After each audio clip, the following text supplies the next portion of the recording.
19 horas e 45 minutos, hora oficial do Brasil. Boa noite. 2 homens morreram e outros 2 foram internados depois de ingerirem bebida alcoólica em um bar e em uma adega na Grande São Paulo. Os locais foram interditados pela Vigilância Sanitária. A polícia investiga agora a suspeita de intoxicação por metanol. Este bar e esta adega foram fechados em Cajamar, na Grande São Paulo. No fim de semana, passaram pelos locais 4 pessoas que tiveram sintomas de contaminação por metanol. Elas estavam juntas e consumiram uma grande quantidade de álcool. Bruno Felipe Campos Alves, de 29 anos, e Elias Francisco do Nascimento, de 38, foram socorridos na noite de domingo, mas morreram horas depois. O dono de um dos bares, que pediu para não mostrar o rosto, negou a venda de bebida falsificada. Eles não morreram por causa do metanol, eles morreram por excesso do álcool. Falta de serviço social, falta de uma assistência social que retire eles da rua, que ofereça condições para ser desintoxicado. Então é mais fácil pôr a culpa no comerciante, pôr a culpa nos bares. Nelson Conceição Ângelo, de 55 anos, está internado em estado grave em um hospital da região, por causa da morte rápida logo depois do consumo de bebida alcoólica. A Polícia Civil pediu exames ao Instituto Médico Legal para constatar se houve de fato uma nova contaminação. Segundo a Secretaria Estadual da Saúde, dos 482 casos suspeitos de intoxicação por metanol em bebidas falsificadas, 47 foram confirmados. 9 pessoas morreram em todo o estado. Apesar da principal suspeita aqui em Cajamar estar ligada ao metanol, a Polícia Civil também investiga a possibilidade de um envenenamento proposital. Testemunhas e parentes das vítimas já começaram a ser ouvidos. Edson José da Silva, de 48 anos, chegou a ficar internado, mas recebeu alta nesta segunda-feira. Ele foi levado para a delegacia e prestou depoimento. É uma tragédia, é amigo e companheiro nosso de serviço, trabalha junto, nós conhecemos dia a dia, se cumprimenta dia a dia em serviço e tudo. Edson disse ainda que durante o fim de semana, Bruno e Elias beberam em outros locais, além dos que foram fechados. Estava acabando a pinga, muitos já estavam meio passados já, e o que acontece? Cada um foi pro seu lado. Uns desceram lá para baixo, lá. E devem ter bebido mais. Deve ter bebido outro tipo de bebida, entendeu? Nós não conseguimos contato com a defesa do responsável pela adega. Que Deus te guarde, te proteja e te faça companhia. Hoje é segunda-feira, 10 de novembro de 2025. Veja agora os outros destaques desta edição. Moraes determina que Delegacia do Rio suspenda a investigação de vilipêndio de cadáver em remoção de corpos após mega operação na Penha e no Alemão.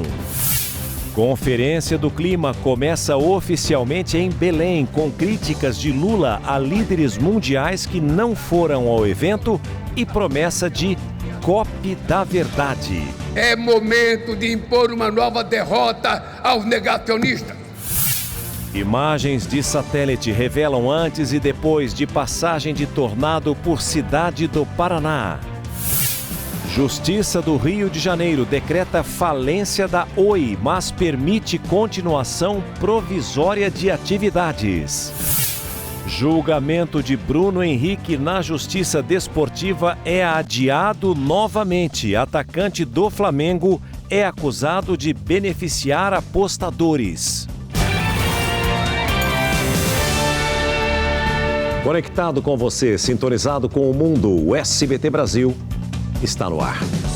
Preste atenção neste caso. Uma servidora pública foi presa sob suspeita de desviar 220 armas de fogo de uma delegacia de Belo Horizonte.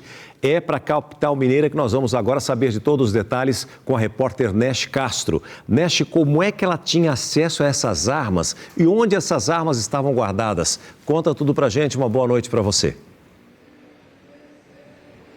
Boa noite, César. Boa noite a todos. De acordo com as informações apuradas, a servidora pública era a única pessoa que tinha acesso à sala onde esses armamentos apreendidos eram guardados na delegacia. O caso começou a ser investigado após uma arma que deveria estar na delegacia ser localizada durante uma ocorrência em Contagem, na região metropolitana de Belo Horizonte. Após a conferência do acervo, foram identificadas irregularidades no controle desses materiais. A servidora Vanessa de Lima Figueiredo foi encaminhada ao sistema prisional e os materiais apreendidos foram direcionados à perícia técnica para análise. De acordo com o portal da transparência do governo de Minas Gerais, Vanessa ela não é policial, mas ela trabalhava na área administrativa e, segundo relatos, se apresentava aí como escrivã em perfis profissionais. A Polícia Civil ainda informou, César, que sobre uma possível invasão na unidade da Polícia Civil, onde a Vanessa é lotada, preliminarmente, a informação é que não houve invasão e sim extravio das armas apreendidas e que a Corregedoria já está investigando as circunstâncias dos fatos. César. Obrigado pelas informações. Uma ótima noite a você, a todos de Belo Horizonte e a todo o povo mineiro. O ministro Alexandre de Moraes, do Supremo, determinou que o governo do Rio de Janeiro envie ao STF informações adicionais sobre a operação nos complexos do Alemão e da Penha. Moraes é o relator da ação que criou um protocolo para operações policiais em comunidades do Rio.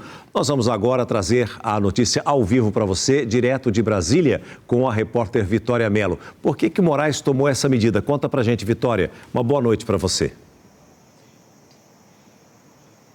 Oi, César. Boa noite a você, boa noite a todos. O ministro apontou divergências entre as informações repassadas pelo governo do Rio por meio da Secretaria de Segurança Pública e de outros órgãos, como o Ministério Público. E por isso determinou que o governo do Rio preserve as imagens e envie os dados registrados pelas câmeras corporais dos agentes que participaram da ação, a lista dos policiais envolvidos e os laudos de necropsia dos corpos. Alexandre de Moraes pediu ainda os relatórios de inteligência que embasaram o cumprimento dos mandados de prisão. O Tribunal de Justiça, o Ministério Público e a Defensoria Pública também terão de informar ao STF sobre as prisões, perícias e o acompanhamento das famílias das vítimas. Nesta segunda-feira, em entrevista ao apresentador do SBT, Luiz Bate, o governador do Rio de Janeiro, Cláudio Castro, informou que a operação seguiu as regras do STF. Vamos ouvir.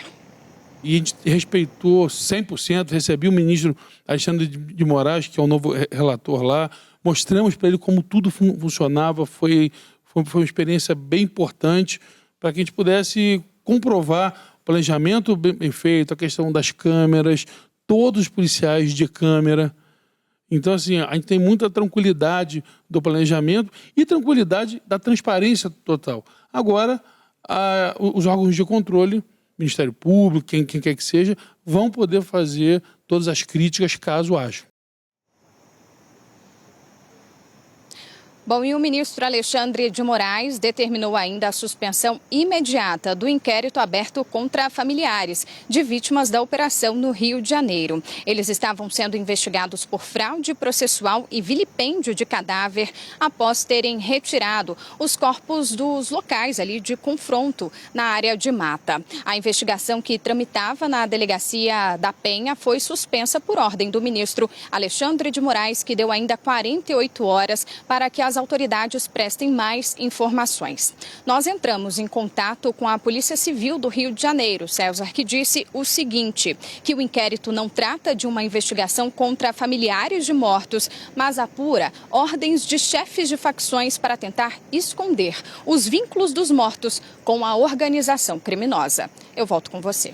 Obrigado pelas informações, Vitória. Uma ótima noite a você, a todos de Brasília e da região central do nosso país. O Comando Vermelho, a maior facção criminosa do Rio de Janeiro, atua em 76% dos municípios do estado. É o que aponta um relatório de inteligência da Polícia Militar. Nesta segunda-feira, houve mais uma operação contra o crime organizado em vários bairros do Rio de Janeiro. Criminosos ergueram barreiras para dificultar o acesso das forças de segurança. 4 suspeitos foram presos em 7 comunidades da zona sudoeste, que eram controladas por milicianos. Atualmente, os locais são dominados pelo Comando Vermelho. O avanço da quadrilha vai além dos territórios na capital. Um levantamento da Polícia Militar apontou que o Comando Vermelho é a maior facção criminosa do estado. Dos 92 municípios fluminenses, não há registro de organização criminosa em apenas 15. Em 7 cidades, foram identificadas outras facções. Nas demais 70, há a presença do Comando Vermelho, que disputa território com outras quadrilhas em 34 delas, como na capital. Segundo a corporação, a expansão do Comando Vermelho para o interior está diretamente ligada à diversificação das atividades criminosas pela quadrilha. Nas pequenas e médias cidades, o tráfico de drogas não é a principal fonte de renda do bando. É o que afirma o subsecretário de inteligência da PM, que já foi comandante do BOP. Hoje o crime organizado, com a mudança que ele teve, e somente das narcomilícias, hoje realmente as facções, Comando Vermelho, TCP, ADA, também exploram e começam a fazer práticas milicianas, cobrança de impostos, cobrança em cima de questões de serviços públicos concessionados, água, luz, transporte. O coronel também explica que esse fenômeno começou junto com o surgimento das UPPs, as Unidades de Polícia Pacificadora, em 2008. Então, muitos criminosos esses partiram e rumaram para outros locais, cidades da região sul fluminense, na região dos lagos ou outras posições, para estabelecer algumas posições a nível de tráfico de drogas. A prática foi adotada inicialmente pelo PCC, o primeiro comando da capital que surgiu em São Paulo, depois pelo Comando Vermelho. A chamada interiorização das dinâmicas criminais acontece em todo o país de acordo com o Atlas da Violência, um processo que aumenta o índice de homicídios nas cidades menores e dificulta as investigações, como afirma este delegado. Se uma testemunha ou um parente de uma vítima prestar depoimento, no dia seguinte ela vai ser executada e tanto os trabalhos periciais, tudo fica mais dificultoso. Nós preparamos diversas reportagens para que você acompanhe nessa noite de segunda-feira, mas uma delas me chamou bastante atenção e você vai ver junto comigo daqui a pouquinho. Mãe procura a polícia e denuncia o próprio filho por morte de mulher no Rio de Janeiro. O assassinato aconteceu na frente de um bebê de apenas 2 anos. E você vai conferir todos os detalhes daqui a pouquinho junto comigo aqui no SBT Brasil. A CELAC, que é a cúpula de países da América Latina e da União Europeia, que contou com a participação, inclusive, do presidente Lula, terminou hoje em clima de tensão na Colômbia. Enquanto os líderes falavam de paz e moderação, os Estados Unidos voltavam a bombardear embarcações no Pacífico, perto da Venezuela. A cúpula às margens do Mar do Caribe foi marcada por palavras de paz na teoria e movimentos de tensão na prática. 58 dos 60 países presentes assinaram a Declaração de Santa Marta, numa referência à cidade que sediou o encontro. O texto conjunto reitera a oposição ao uso da força e a qualquer ação que não esteja em conformidade com o direito internacional. Quase ao mesmo tempo, os Estados Unidos anunciavam novos ataques a 2 barcos supostamente com drogas no Pacífico, matando 6 pessoas. Segundo a ONU, há indícios de execuções extrajudiciais. Mesmo com a agenda cheia da COP30, Lula veio às pressas à Colômbia para se posicionar sobre o conflito na região. O discurso, porém, foi cauteloso, sem apoio à Venezuela e sem ataques diretos a Donald Trump.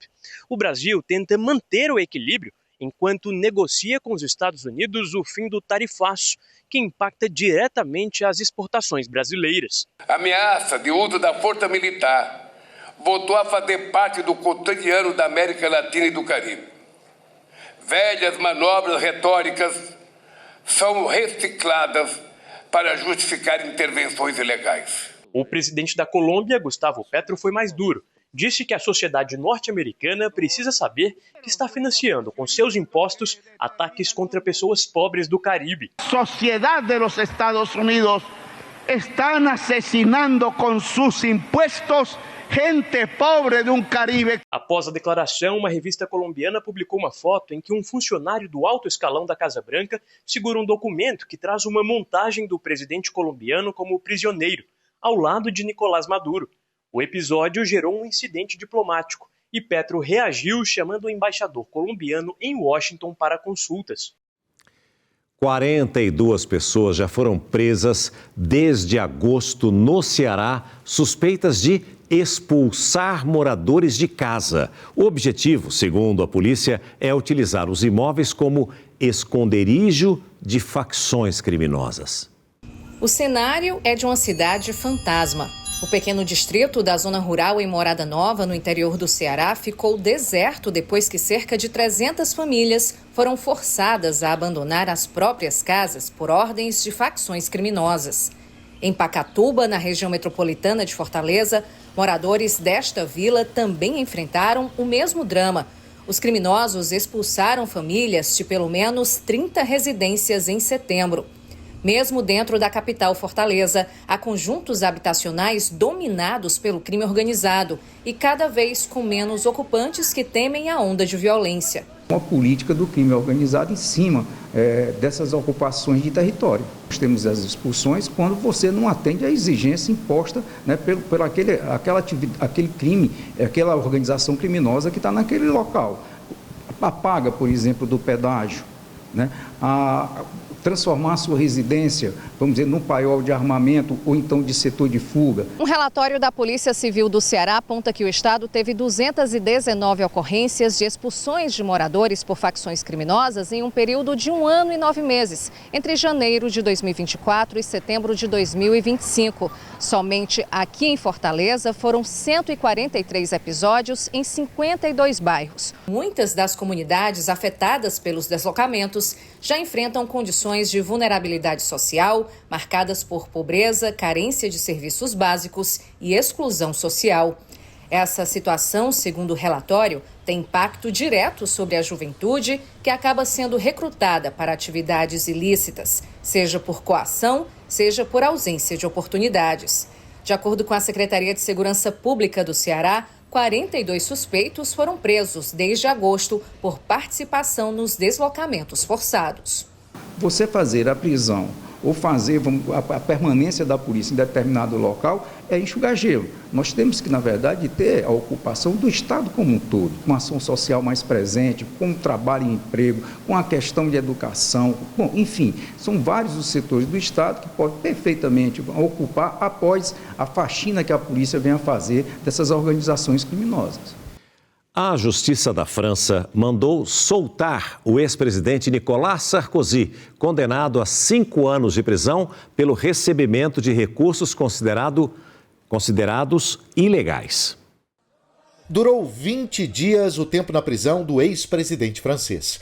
Nicolas Sarkozy deixou a penitenciária La Santé, em Paris, no fim da tarde desta segunda, pelo horário local, após um recurso da defesa, que foi aceito por uma corte francesa. É uma aplicação normal da lei, um passo. O próximo é a apelação. E agora nosso trabalho é preparar esse recurso, disse Christophe Ingrain, advogado do político francês, hoje com 70 anos. Sarkozy foi condenado a 5 anos de prisão por conspiração para recebimento de fundos considerados ilegais do ex-ditador da Líbia, Muammar Gaddafi. Foi para a campanha que o elegeu presidente em 2007. Vive la République et vive la France! Ele foi inocentado das acusações de corrupção e de receber financiamento ilegal. Pour prouver ma complète innocence. Muammar Gaddafi acabou derrubado em 2011 com a ajuda de uma coalizão internacional da qual a França fez parte. O conservador Sarkozy perdeu a reeleição em 2012 para o socialista François Hollande. Nicolas Sarkozy vai ficar fora da prisão pelo menos até março do ano que vem, quando o recurso será julgado pelo Tribunal de Apelação da França. Até lá, ele ficará na condição que os franceses chamam de supervisão judicial. Não poderá deixar o país nem ter contato com outras pessoas envolvidas no processo.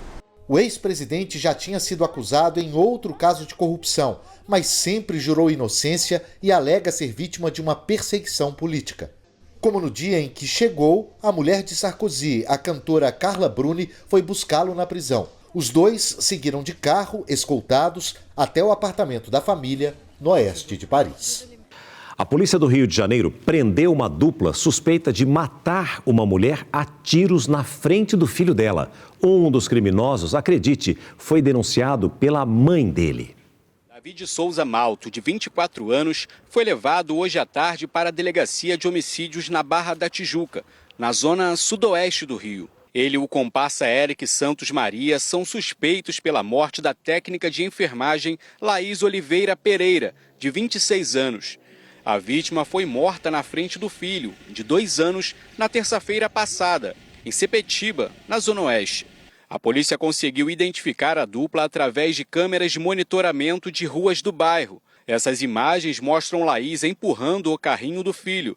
Na sequência, os 2 suspeitos aparecem na moto. Pouco tempo depois, Davi anda sozinho pela rua e aparece falar ao celular. Ele caminha na frente, a poucos metros de distância de Laís. 2 minutos depois, Eric, o piloto da moto, passa correndo. As imagens não mostram o momento em que a técnica de enfermagem é morta a tiros, mas um morador corre na direção da vítima. Na sexta-feira, Eric foi preso. Nesta segunda-feira, o setor de inteligência da Polícia Civil localizou o suspeito de atirar na vítima na comunidade do Pantanal, em Duque de Caxias, na Baixada Fluminense. Só conseguimos chegar aqui com a presença policial. Os moradores aqui dessa região, inclusive, são obrigados a retirarem barricadas para poderem entrar na comunidade do Pantanal aqui em Duque de Caxias. Depois da presença policial, há informações de que o tráfico de drogas teria determinado que esse homem se entregasse à polícia. Segundo as investigações da Delegacia de Homicídios, nenhum dos 2 suspeitos tinha qualquer ligação com a vítima. Foram contratados pela mandante e receberam 20 mil reais para executar. Mas no dia em si, eles foram para levantar a rotina da vítima, da Laís. Mas aí eles vislumbraram a possibilidade de matá-la e o fizeram. Na unidade, a mãe de Davi disse que foi ela quem denunciou o próprio filho. Eu reconheci meu filho nas fotos, eu reconheci meu filho na imagem. Eu liguei para denunciar o meu filho. O meu filho tem um filho, o meu netinho tem 3 anos. Como que ele pode ter coragem de matar uma mãe em cima do seu filho? Se já é muito difícil, doloroso demais para uma mãe, para um pai, tomar conhecimento de algo errado que um filho fez, ainda mais um crime, um homicídio, tirar a vida de outra pessoa, imagine quão não foi para Kelly ter que denunciar o próprio filho. Eu sei que foi com muita dor no seu coração, Kelly, mas parabéns pela sua atitude, por integridade, honestidade e dignidade. Parabéns. O julgamento do atacante Bruno Henrique do Flamengo por suspeita de manipulação para beneficiar apostadores foi adiado para quinta-feira. Vamos até o Rio de Janeiro conversar com o repórter Léo Santana, que traz todas as informações ao vivo para a gente. Ô Léo, em que pé que estava esse julgamento e por que é que ele foi adiado? Conta pra gente. Boa noite para você. Boa noite, César, e a todos que nos acompanham. Olha, o julgamento estava favorável ao jogador, mas teve que ser adiado após um pedido de vista do processo. Bruno Henrique compareceu ao Superior Tribunal de Justiça Desportiva no centro do Rio para acompanhar o julgamento do recurso contra a condenação sofrida em setembro a 12 jogos de suspensão. Ele é suspeito de ter forçado um cartão amarelo na partida contra o Santos no Brasileirão de 2023 para favorecer apostadores. O atacante continuava jogando graças a um efeito suspensivo da sentença, válido até o julgamento do recurso. O que aconteceria hoje? Bruno Henrique já tinha um voto favorável à absolvição, mas o auditor Marco Choi pediu vista do processo. O julgamento será retomado na quinta-feira. O advogado do jogador, Michel Assef, alegou que Bruno Henrique tinha sido orientado a tomar o 3º cartão amarelo por uma questão de estratégia e que o clube não foi prejudicado no episódio. É o 2º adiamento do julgamento, já que no fim do mês passado, a sessão também foi remarcada por causa da mega operação no Rio. A presidente do Palmeiras, Leila Pereira, pediu equilíbrio ao STJD e que as decisões do tribunal não afetem a disputa do Campeonato Brasileiro. A Justiça decretou a prisão preventiva da motorista que atropelou uma mulher e fugiu sem prestar socorro em São Paulo. A jovem de 24 anos atravessava a rua quando foi atingida pelo carro. Ela chegou a ser socorrida, mas morreu no local. A motorista Rebeca Canezin fugiu e foi localizada pela polícia em poucos minutos, mas se recusou a fazer o teste do bafômetro. Aos PMs, ela disse que tinha saído de uma festa e que não se lembrava do atropelamento. A mulher passou por audiência de custódia e teve a prisão em flagrante convertida para preventiva.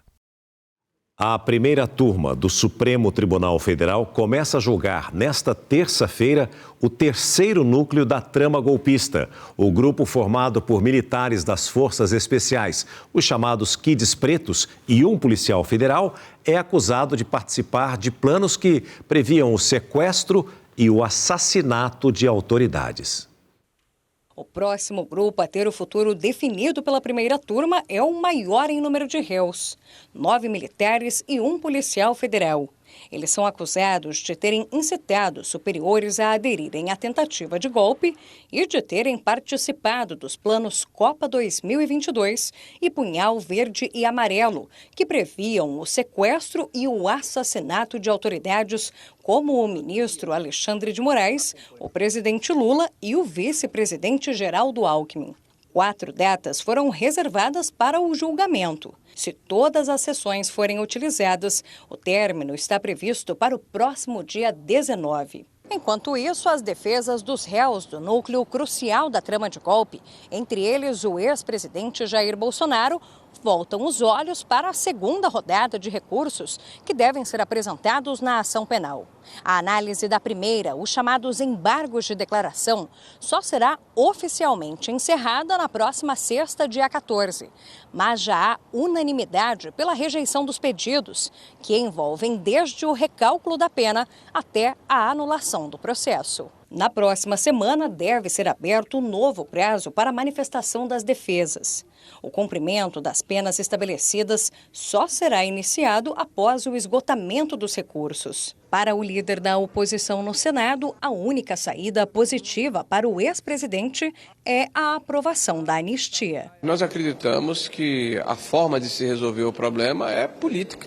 Por isso que ainda continuamos trabalhando aqui dentro do Congresso Nacional para que o Congresso cumpra o seu dever e vote, o contra ou a favor, da anistia que se encontra nesse momento na Câmara, para que ela possa seguir, caso aprovada, para o Senado da República. Já o vice-líder do governo na Câmara defende que a condenação é justa. Toda decisão tomada ao longo desse processo que garantiu a ele e aos demais envolvidos direito de defesa, todos eles se defenderam, falaram, apresentaram prova, deram testemunhos e não conseguiram reverter nada, porque a responsabilidade dele é grande e direta e merece a devida condenação. Foi enterrado hoje na Grande São Paulo o corpo do entregador morto durante um assalto. Agora, acredite, os criminosos se incomodaram porque a vítima sorriu durante a abordagem. Foram 2 disparos a queima-roupa. O barulho rompeu o silêncio de um domingo à noite e tirou a vida de um entregador no momento em que trabalhava. Bruno Leonardo Ribeiro Reis, de 30 anos, fazia uma entrega quando 2 homens passaram de moto. Os ladrões escolheram o alvo e, segundos depois, voltaram. Ao ser abordado, Bruno chegou a sorrir de nervoso e ouviu de um dos criminosos. Logo depois, os tiros. Na hora, eu não sei o que passou na cabeça dele para ele ter dado um sorriso, porque era automático o sorriso dele. E uma pessoa falar a simples palavra, você está achando que aqui é um cinema? Então é muito triste a realidade que hoje a gente vive. Os criminosos fugiram levando a moto da vítima. A Polícia Civil trata o caso como latrocínio, roubo seguido de morte. Até agora ninguém foi preso. As imagens do circuito de segurança devem ajudar os investigadores a chegar aos criminosos. Trabalhador, pai de 3 crianças, um recém-nascido, inclusive com 2, 3 meses de vida. Comprou uma motinho financiada para trabalhar. Infelizmente deu o que deu. Bruno trabalhava com carteira assinada e fazia entregas aos fins de semana para complementar a renda. No velório, nesta segunda-feira, amigos e familiares usavam camisetas com uma foto e uma mensagem em homenagem ao jovem. Ela falava sobre o amor e a saudade que ele deixará. Eu peço, que as pessoas tenham mais compaixão, pelo próximo. E é muito revoltante, gente, perder, mais uma vida. É mais uma vida que se vai a troco de nada, Eu concordo com o que ela disse, é revoltante uma vida que se perde a troco de nada, mais um trabalhador que, como os muitos que nós temos em todo o país, que trabalham aos finais de semana ou mesmo fazem bicos durante a noite, madrugada, para aumentar um pouco mais a renda familiar. E perde a vida, porque eu já disse aqui, volto a repetir, a nossa vida na mão dos criminosos não vale absolutamente nada. Aliás, você já chamou o carro por aplicativo? Já ficou esperando na calçada, por exemplo? Essa é uma prática, inclusive, muito comum, que acontece nas grandes cidades de todo o país. Mas, em São Paulo, essa simples atitude do cotidiano pode colocar o pedestre na mira dos criminosos. A cena é comum nas ruas. Pessoas com celulares nas mãos, digitando, conversando ou lendo mensagens. Os ladrões nem têm muito trabalho para encontrar a próxima vítima. Foi o que aconteceu na porta de uma cafeteria em São Paulo. Um homem e 2 mulheres esperavam um carro de aplicativo quando foram abordados por um assaltante. Ele levou os celulares dos 3. Em seguida, também roubou um casal que estava numa mesa. Só na cidade de São Paulo, de janeiro a setembro deste ano, foram registrados 515 roubos e furtos de celulares por dia. A média é de 21 por hora. E um dos locais prediletos dos ladrões é a Avenida Paulista. Você não tem medo de ficar andando com seu celular assim exposto na Avenida Paulista? Tenho sim, mas é porque é emergência mesmo de falar com a moça. Não, eu estava só mandando uma mensagem aqui. Você sabe que aqui é bem perigoso, né? Sei. Precisava consultar alguma coisa rápido e já guardo para evitar problema aí de vir esses ladrões e roubarem. Os números da Secretaria de Segurança Pública do Estado de São Paulo mostram que não se pode confiar na sorte. Só aqui, no principal cartão postal da cidade, em média, 6 celulares são roubados ou furtados por dia. E aqui vai uma dica. Se você está na via pública, não exponha o seu celular. Ah, mas eu estou esperando uma mensagem, estou esperando uma ligação. Ou entra numa padaria, pega um local um pouquinho mais discreto, olha lá rapidamente só para poder responder se há uma coisa importante, urgente. Mesmo quem não costuma andar com o celular exposto na rua, acaba sendo um alvo quando usa um serviço de aplicativo. Ansioso pela chegada do carro e temendo que o motorista não espere, o passageiro fica na beira da calçada com o celular na mão. Rapaz, a gente é do Pernambuco, do Recife. Pra gente aqui é novidade, é tranquilo. Lá tem. Aqui também. Aqui também. Eu tô surpreso. Tá bem movimentado, mas eu tô com as costas encostadas aqui na loja e eu não fico preocupado. Mas eu tô sempre de olho. A orientação do consultor em segurança é nunca esperar na calçada. Se você estiver chamando um táxi, chamando um aplicativo, qualquer transporte, espere do lado de dentro da sua casa, do seu trabalho, do shopping, da padaria. Quando você fica na calçada, mas não estou com o celular. Se o ladrão vê uma mochila, uma bolsa, ele fala, me dá a bolsa. Pronto, acabou. Na verdade, nós não temos mais segurança em lugar nenhum, em nenhum horário. Inclusive, você acompanhou na reportagem da Madalena Bonfilioli, durante o dia, em plena Avenida Paulista, que é uma das mais movimentadas, não apenas de São Paulo, mas do Brasil, acontecem 6 roubos ou furtos por dia, em média.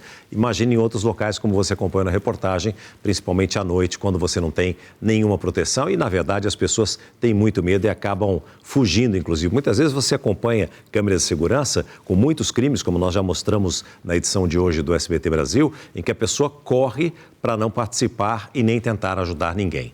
Em nota, a Secretaria de Segurança Pública de São Paulo informou que os roubos de celular caíram 13% na capital paulista entre janeiro e setembro deste ano, como reflexo do reforço do policiamento, do uso da tecnologia e do combate à receptação dos aparelhos. O Supremo Tribunal Federal formou maioria para suspender a lei estadual que proibia o transporte de passageiros em motos por aplicativos em São Paulo. O repórter Vinícius Rangel vai trazer todos os detalhes a partir de agora para a gente ao vivo. Ei, Vinícius, como é que fica a situação a partir de agora e a partir de quando essa suspensão já está valendo? Conta tudo para a gente, uma boa noite para você. Ei, César, boa noite para você, boa noite para quem está em casa nos acompanhando aqui no SBT Brasil. Olha, essa decisão muda completamente o cenário aqui dentro do nosso estado de São Paulo. Pois bem, o STF entendeu o seguinte, que os municípios não podem mais criar leis próprias para conseguir, então, oficializar o serviço, regulamentar o serviço de mototáxi e também de motos por aplicativos. Segundo os ministros, esse tipo de regra só pode ser definida pelo governo federal, porque envolve questões de trânsito e transporte. Na prática, isso quer dizer o seguinte, César: a lei aprovada aqui em São Paulo, que dava poder às prefeituras, deixa de valer. Agora volta a valer apenas o que diz a lei federal, que permite o serviço de mototáxi e estabelece regras como carteira de habilitação com no mínimo 2 anos de experiência, idade a partir de 21 anos e uso de equipamentos de segurança como capacete. A Prefeitura de São Paulo disse que lamenta a falta de sensibilidade do Supremo Tribunal Federal com um tema tão importante quanto esse, que envolve acidentes de trânsito e também a preservação da vida. Já o governo de São Paulo disse que ainda não foi notificado oficialmente sobre essa decisão. Nós vamos aguardar, mas ela já começa a valer a partir de agora mesmo, viu, César? Olha, Vinícius, o que me causa espanto é que quando nós vivenciamos a Covid aqui no nosso país, não é?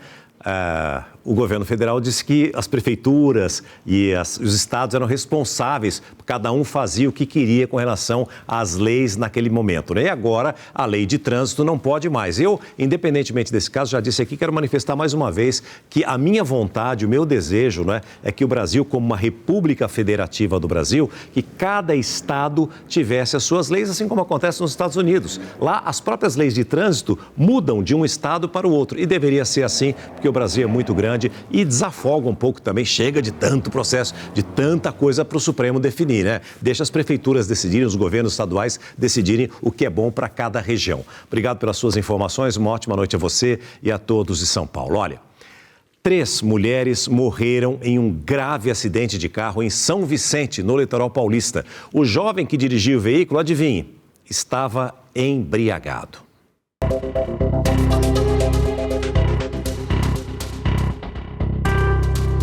Giovana Ramos Reis, de 26 anos, Vitória Gomes Maximino da Silva, de 22, e Bianca de Brás Feitosa Pinto, de 25 anos, haviam saído de uma casa noturna em São Vicente, no litoral paulista, por volta das 7 horas da manhã. Elas estavam no carro de Rui Barbosa Neto. O empresário de 26 anos perdeu o controle da direção, bateu em uma árvore e o veículo de luxo caiu em um córrego. Segundo o próprio Rui, dito no interrogatório, ele bebeu apenas 2 copos de cerveja. Essas imagens mostram o momento em que o motorista recebe atendimento médico, visivelmente desorientado. Uma das passageiras morreu no local. As outras 2 chegaram a ser socorridas, mas não resistiram aos ferimentos. Em depoimento à polícia, a sobrevivente de 22 anos afirmou que o motorista conduzia o veículo em alta velocidade e sob o efeito de álcool. A jovem contou à polícia que Rui não conseguiu fazer uma curva e o carro caiu no córrego, e que uma grande quantidade de água entrou no veículo. No carro é possível observar os estragos provocados pela colisão. O maior impacto atingiu a parte dianteira do veículo. O motorista e uma das passageiras que estavam no banco de trás sobreviveram. Os 2 tiveram apenas ferimentos leves. O exame de embriaguez, realizado de forma passiva, confirmou o consumo de bebida alcoólica. Rui Barbosa Neto foi preso em flagrante e deve responder por homicídio doloso quando há a intenção de matar.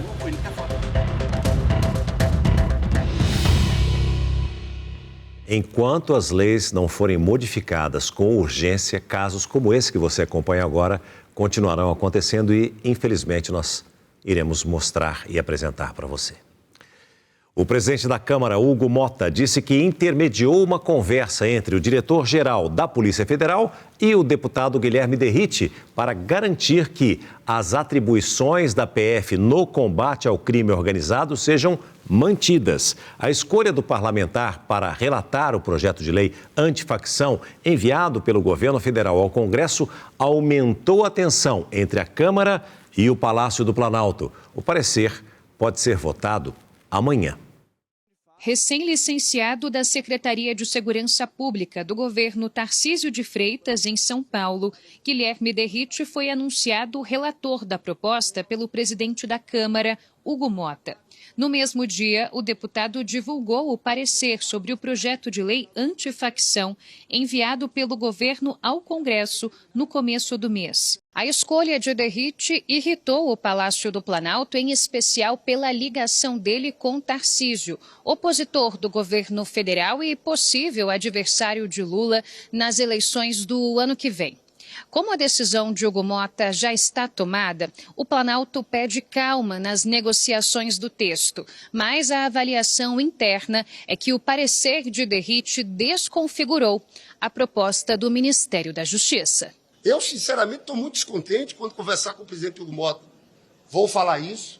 Eu acho que foi um desrespeito com o presidente Lula, mas agora já está escolhido e agora a discussão nossa é no mérito. O parecer de Derrite prevê que a Polícia Federal só poderá atuar de forma conjunta com a Polícia Estadual quando for acionada por um governador, o que gerou críticas do Ministério da Justiça. É um retrocesso extraordinário. O projeto apresentado pelo relator, ele limita as ações integradas entre as forças federais e estaduais, impondo, na verdade, uma condição não prevista em lei e na Constituição, portanto, ele é inconstitucional. O texto também afirma que as práticas das facções produzem efeitos equivalentes aos atos de terrorismo, outro ponto contestado pelo governo Lula. Ao se equiparar facções criminosas a grupos terroristas, isso coloca o Brasil numa situação de vulnerabilidade perante outros países e organismos multilaterais internacionais, como, por exemplo, organizações internacionais que poderão sancionar economicamente o Brasil, países que poderão impor restrições às nossas empresas, aos nossos turistas e até mesmo, como nós estamos vendo na Venezuela, isso poderá permitir que algum país interprete que o Brasil abriga grupos terroristas e até mesmo intervenções militares poderão acontecer, nós não poderemos descartar isso. A oposição minimiza e defende que a proposta apenas iguala as penas da lei antiterrorismo para quem faz parte de uma organização criminosa. É um exagero do governo imaginar que, ou ter receio de que haveria intervenção dos Estados Unidos com relação à questão do se a gente equiparasse as organizações criminosas ao crime de terrorismo. Isso desaparece quando o Derrite aplica as penas previstas para o terrorismo iguais para quem pratica os crimes de facções criminosas. Em uma publicação nas redes sociais, Derrite disse que o assunto vai além de partidos políticos e que está disposto a escutar todos os lados.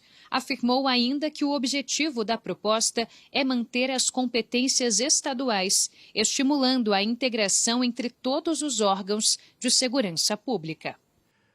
O Sistema de Tecnologia e Monitoramento Ambiental do Paraná confirmou hoje que a região central do estado foi atingida, na verdade, por 3 tornados. Hoje também foi confirmada mais uma morte nos estados do sul.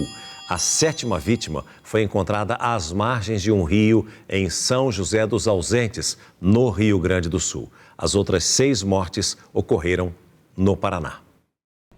Postes erguidos, máquinas na pista. O cenário de desastre, aos poucos, se transforma em um canteiro de obras. O desafio de quem vive aqui é encontrar forças para reerguer uma cidade em que quase não se encontram paredes em pé. Hoje, o morador acordou longe de casa, sem creche para mandar os filhos, sem emprego. A rotina foi embora com o vento.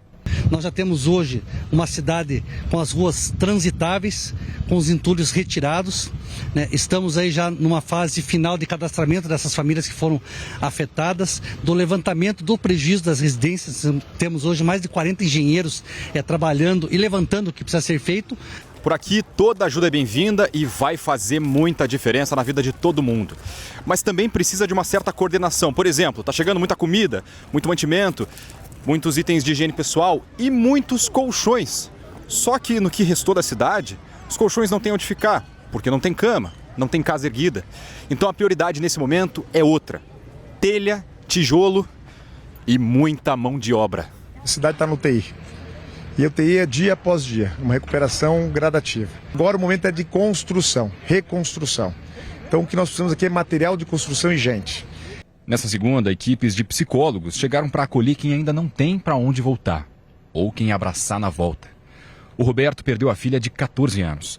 Júlia foi levada pelo vento enquanto segurava a mão dessa amiga. A gente viu que começou aquele redemoinho. Eu lembro que ela se segurou em mim, a minha casa já estava indo por água abaixo, ela se abraçou em mim e o vento estava tão forte do redemoinho que ele acabou puxando ela e a gente acabou se separando e eu lembro que ela girou e eu não lembro o que aconteceu comigo. Ela estava feliz, sabe, feliz, a possibilidade, ela já queria fazer o curso técnico em Laranjeiras agora, da administração ano que vem. Ela ia fazer o curso técnico e daí queria fazer a faculdade.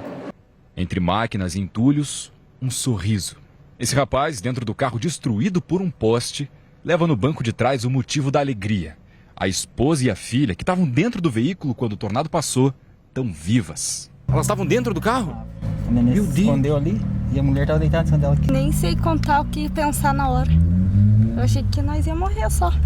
Eu sabia que a minha neném ia ficar viva, mas o medo era dela me ver também morta.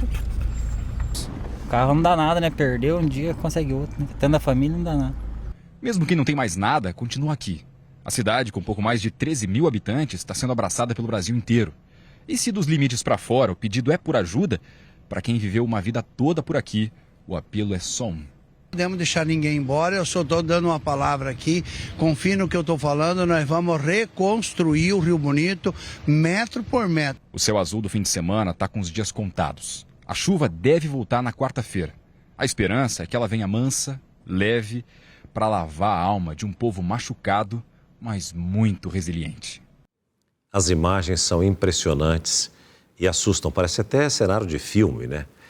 Eu quero fazer um apelo aqui para que, se você é empresário do ramo de construção civil, como você acompanhou na nossa reportagem, que você possa ajudar realmente essas pessoas que precisam demais, mas demais da nossa ajuda. E nesse instante eles estão precisando de mão de obra, mas também de muitos materiais de construção para reerguer a cidade.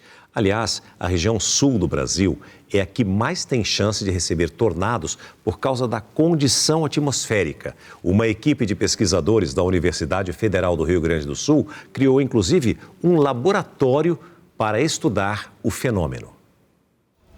A destruição de pelo menos 3 cidades deixou o Paraná em estado de calamidade pública. Nos últimos 30, 40 anos não tinha se visto um tornado com essa força. Nós estamos falando de um tornado nível 3, com ventos acima de 250 por hora, quer dizer, algo que é difícil realmente alguma casa, até mesmo algum prédio comercial, fiquem de pé.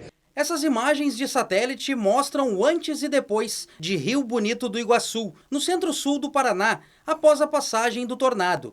O fenômeno atingiu 90% dos imóveis da cidade, segundo a Defesa Civil. O fenômeno aconteceu justamente na região brasileira onde ele tem mais chance de ocorrer. O sul do Brasil, especialmente o oeste dos estados do Paraná e Santa Catarina, possui condições atmosféricas mais propícias para os tornados. Murilo Lopes, meteorologista da Universidade Federal de Santa Maria, está no Paraná com uma equipe para estudar o fenômeno. A gente tem os ventos úmidos que vêm da Amazônia, né, e transportam umidade e ar mais quente para a região sul. Ao mesmo momento que algumas massas de ar frio se aproximam, né, a partir do sul do continente. Nesse sentido, a gente tem uma condição que favorece os ventos aumentarem de intensidade com a altura na atmosfera. Isso favorece tempestades mais intensas, né, e duradouras, e também tempestades que possam apresentar rotação, como que a gente registrou agora, né, nesse último evento. O número de tornados aumentou no Brasil nos últimos 5 anos. Em 2021, foram 55. Neste ano, já são 88 registros. Em Porto Alegre, professores da Universidade Federal do Rio Grande do Sul criaram um laboratório para estudar esses fenômenos. Um túnel de vento reproduz o impacto das tempestades em maquetes de cidades brasileiras. Simulamos pedaços daqueles eventos. Então, isso significa velocidades do vento, significa turbulência correspondente àquele fenômeno meteorológico.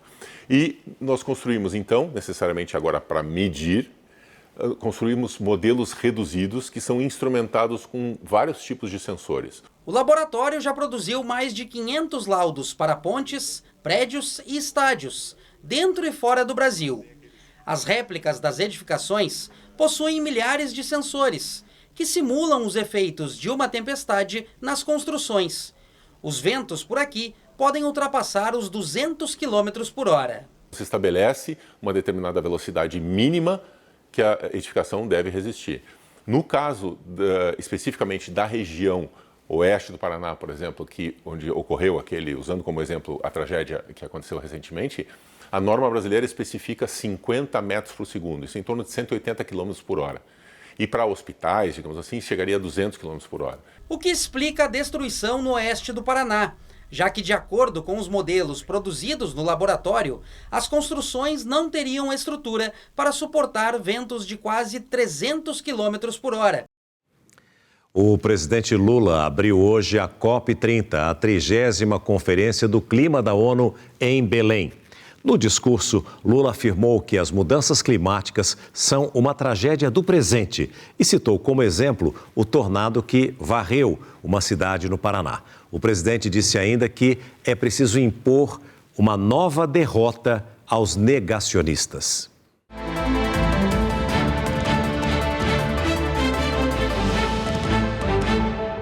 É por aqui, pela chamada Blue Zone, a Zona Azul, que negociadores e autoridades de delegações de 194 países e da União Europeia irão discutir como cada um pode contribuir para combater o aquecimento do planeta. Logo na entrada nestes pavilhões, os países construíram espaços para debater as mudanças climáticas. Aqui, antes da Blue Zone ser liberada para os participantes, a Polícia Federal fez uma varredura antibomba. De hoje até o fim da COP, toda essa área está sob responsabilidade das Nações Unidas.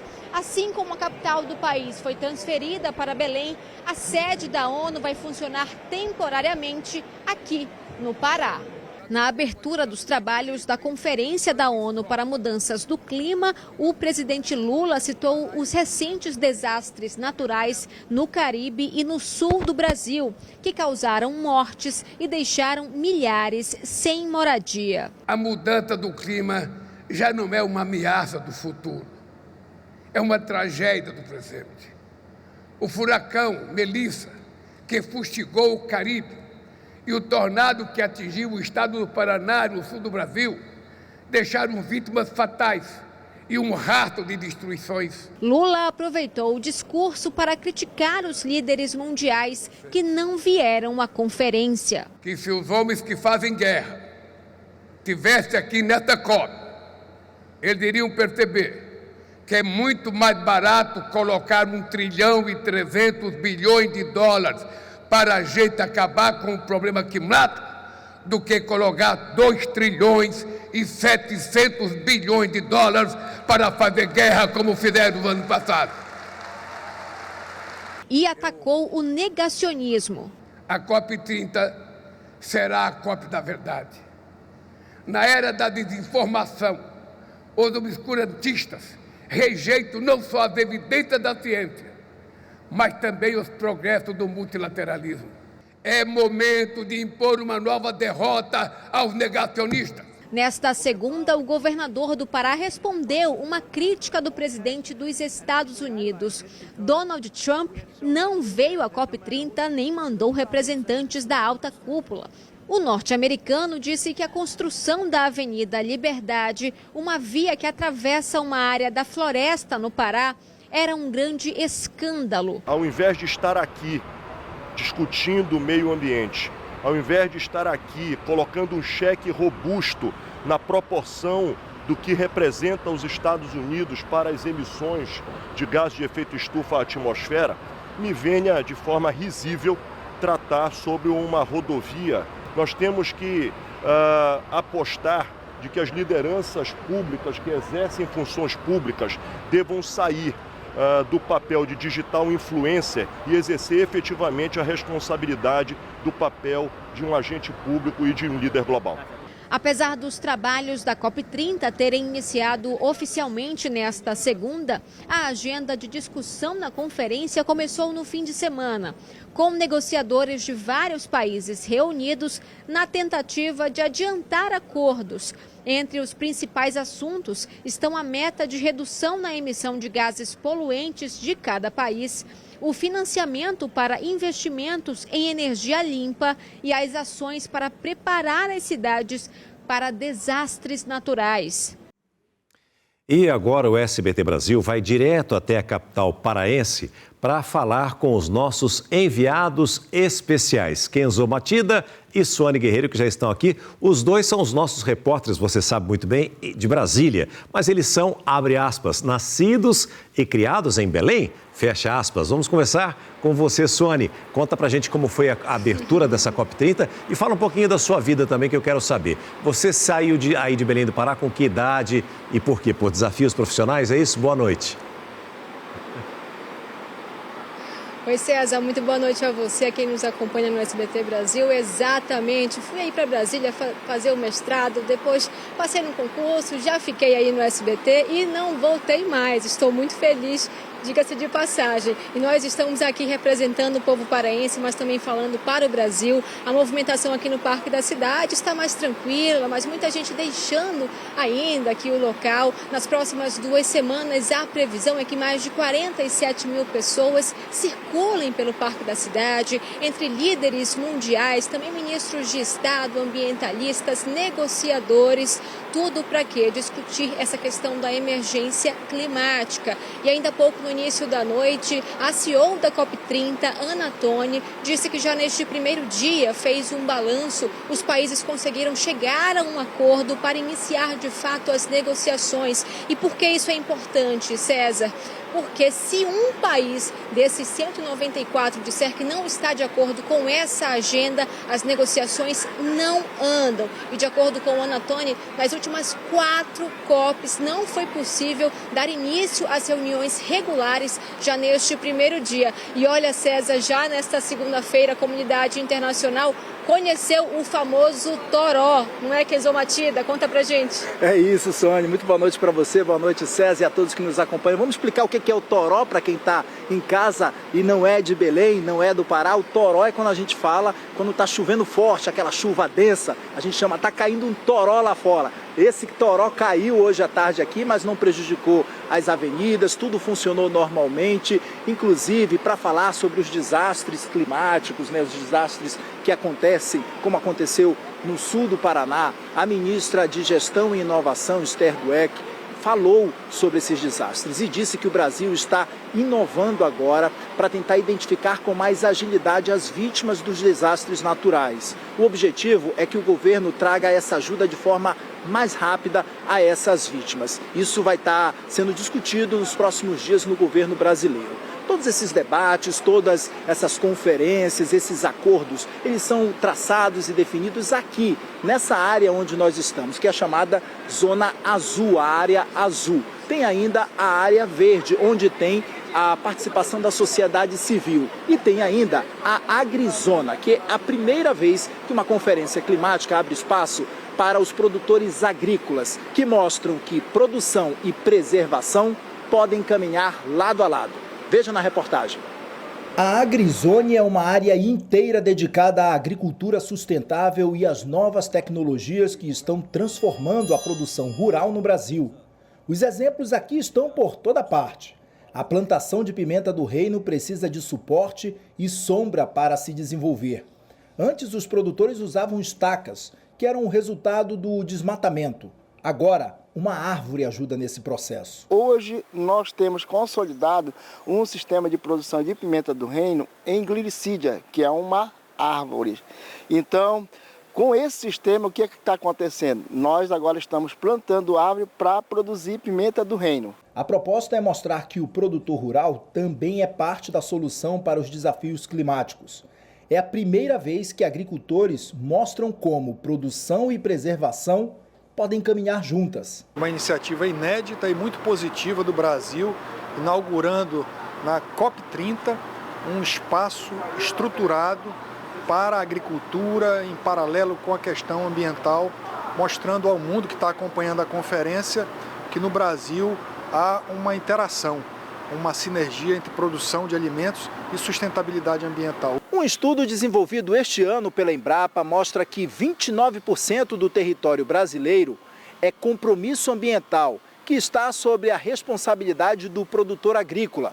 Um dado que reforça o papel do agronegócio com a preservação ambiental. Quando a gente faz uso desses bancos de dados, né, faz uma análise integrada dessas informações, a gente conseguiu chegar aí nesse dado atualizado agora em 2025, que 29% do território nacional está comprometido com o meio ambiente sobre a tutela do produtor rural, sobre os imóveis rurais, né, cadastrados no CAR, majoritariamente privados, né, o que traz aí a responsabilidade do produtor rural, né, na preservação e na conservação da vegetação nativa. Também nesta segunda, aqui em Belém, a Confederação da Agricultura e Pecuária do Brasil apresentou um aplicativo de inteligência artificial que reúne dados técnicos e orientações de manejo, solo, irrigação e clima, para ajudar o produtor a tomar decisões mais seguras, preservando o meio ambiente. Todo esse conteúdo está disponível, tudo que tem no mundo em relação a essas cadeias está disponível ao produtor na palma da mão dele em comando de voz.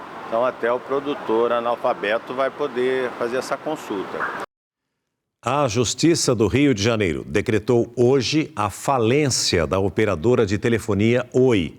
O Tribunal de Justiça decidiu pelo encerramento das atividades por entender que a empresa não tem capacidade de recuperar o endividamento atual. A operadora soma 15 bilhões de reais em dívidas. Os serviços continuarão a ser prestados provisoriamente até que se conclua o processo de transição e uma nova empresa assuma os serviços. O brasileiro Henrique Marques, que conquistou o título mundial de taekwondo, foi recebido com festa na cidade natal dele, na região metropolitana do Rio de Janeiro.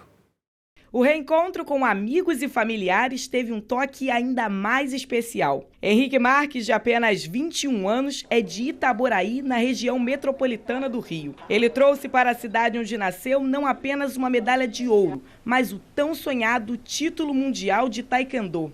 Teve festa pelas ruas da cidade na chegada e homenagem nos tatames que viram essa jornada começar. Teve mais pessoas que estavam presentes aqui, recepcionando a gente, dando os parabéns. Acho que isso é muito importante para a gente, né? Saber que a gente está sendo visto e está sendo inspiração para outras pessoas também. Para chegar ao lugar mais alto do pódio, Henrique precisou deixar para trás 5 adversários. Ele se tornou o primeiro brasileiro a conquistar o título mundial. Entre as mulheres, a campeã foi Maria Clara Pacheco, nesta mesma edição em Yuxi, na China, que igualou Natália Falavinha, campeã mundial em 2005. Edival Pontes, o netinho de 28 anos, ficou com o vice-campeonato. Às vezes a ficha não cai da competição, o que a gente fez nessa competição, mas quando a gente chega, que vê essa recepção, vê toda essa festa, a gente fala, caramba. A perda do pai é um ponto marcante na trajetória de Netinho. Comecei com 7 anos e sempre prometi para ele, pô pai, quero ir para uma Olimpíada, e sempre foi o sonho de nós dois, então eu sempre que eu vou entrar no tatame ali eu lembro dele. O desempenho de Henrique e Netinho, além dos outros atletas da equipe, fez o Brasil fazer sua melhor campanha na história dos mundiais do taekwondo, levando a seleção brasileira a ganhar destaque no mundo. Henrique, aliás, é desde sábado o número 1 do ranking mundial. Os atletas da modalidade já começaram a planejar os próximos desafios, como as Olimpíadas de Los Angeles em 2028, e fazer com que, além deles, outros atletas sigam o mesmo exemplo e levem o esporte brasileiro para mais conquistas. O lugar que você nasce não faz a pessoa que você vai ser. Falo para todo mundo, para todos os jovens e sonhadores também, assim como eu, que é possível chegar e com muita dedicação, perseverança vai dar certo. O Teleton 2025 arrecadou mais de 37 milhões de reais, que vão possibilitar a continuidade do tratamento de qualidade para milhares de pacientes da ACD em todo o Brasil. E graças a você, aí de casa, a arrecadação ultrapassou aquilo que parecia impossível, a meta deste ano. Sabe quando parece que o coração vai explodir? Foi de alegria.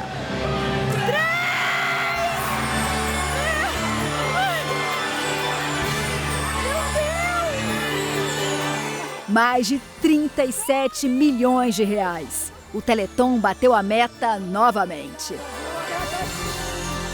É algo, assim, histórico na história do Teleton. No nosso cálculo, a gente falava assim, não vai vir tudo que a gente precisa. A conta não fechava. É como se um pouquinho do Brasil inteiro junto faz uma diferença incrível. Foram mais de 24 horas no ar. Todo ano todo mundo espera o Teleton. Então, para mim, para minha família, foi muito importante.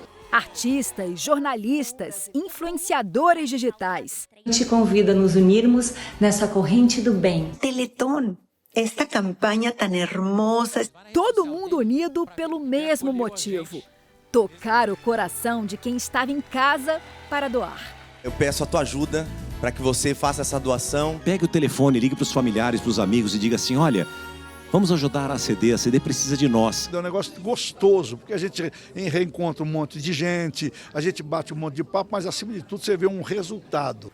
A 28ª edição do Teleton contou mais uma vez com a presença da madrinha Eliana. De alguma forma, também estamos homenageando a nossa eterna madrinha Hebe Camargo. E do padrinho Daniel.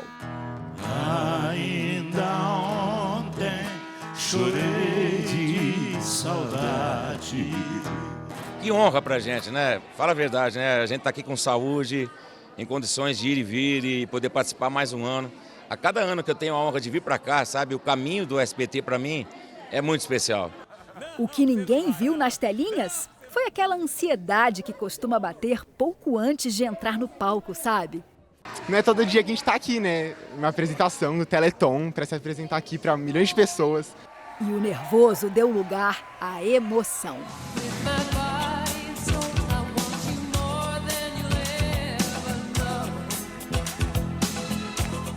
Teve música,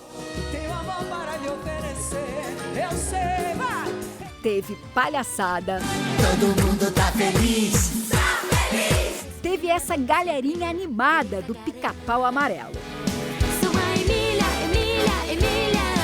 Este ano, a comemoração foi em dobro. O Teleton marcou os 75 anos da ACD. E o presente quem deu foi você aí de casa. O dinheiro arrecadado vai ajudar no tratamento de mais de 50 mil pacientes de todo o Brasil.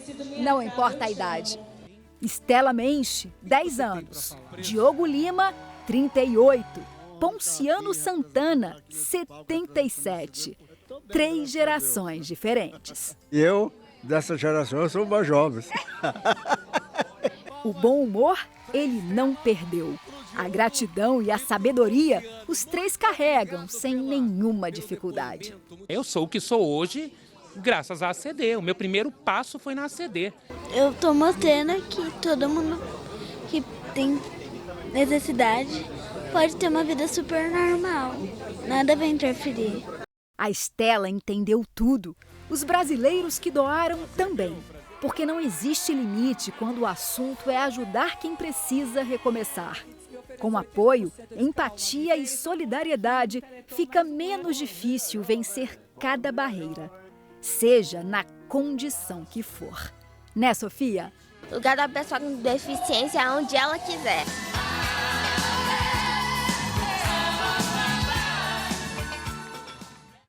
Foi emocionante demais. Muito obrigado a você que contribuiu e que ajudou. Você fica agora com a novela Amar. Na sequência tem o programa do Ratinho ao vivo. Muitíssimo obrigado a você que liga e se liga todo dia, o dia todo junto com a gente aqui no SBT. Amanhã, 19h45, o SBT Brasil estará de volta. Muito obrigado. Uma abençoada noite para você.